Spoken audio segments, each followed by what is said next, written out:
আজকে একটা আমার পার্লারের গল্প আপনাদের সাথে শেয়ার করব। কথাটা সত্যি। আমার পার্লারে এরকম হয়, আপনাদের পার্লারে এরকম হয় কি না জানি না। তো অনেকে পার্টির কথা বলে কিন্তু ব্রাইড নিয়ে আসে।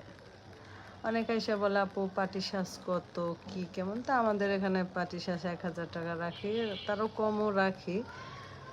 রাখি না এমন কোনো কথা না, যার যেমন সামর্থ্য এর ভিতরে।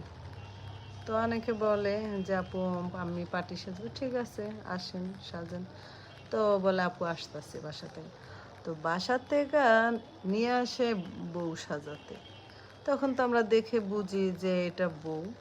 তখন আমরা বলি, এটা তো বউ। কয়, আপু আমরা পার্টি সাজবো। তো একটা বউরে কিভাবে পার্টি সাজানো যায়? তখন আমি বলি যে, মিথ্যা কথা বলার তো কোনো দরকার নাই। আপু আপনার টাকা নাই, আপনার কম বাজেট, সেটা আমাদের কাছে বলেন। আমরা ওরকমভাবেই আমরা চেষ্টা করব সুন্দর করে দেওয়ার মতন। সবসময় তো দেখা যায় না, অনেকের টাকা নাই বা বাজেট কম। সেক্ষেত্রে সে কম টাকায় সাজাইতেই পারে। তার জন্য যে মিথ্যা কথা বলতে হবে কেন? আমি বুঝি না বাবু। এটা কেন বলে? সত্যিই তো বললেই হয়। মিথ্যা কেন বলে?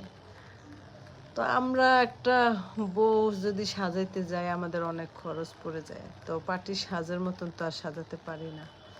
তখন আমরাও দেই, কিছু করার নাই। যেহেতু ব্যবসা করি, সবারই শখ পার্লারে সাজা। তো সত্যি কথাটা বলে সাজুক। কেন মিথ্যা আশ্রয় নেওয়া লাগবে? সবারই তো ইচ্ছা পার্লারে সাজার। সে বউটা তো আর জানে না যে সে টাকা নিয়ে এরকম করতে আছে। তখন বউর মনটা কিন্তু ভেঙে যায়। এটাও বোঝা লাগে।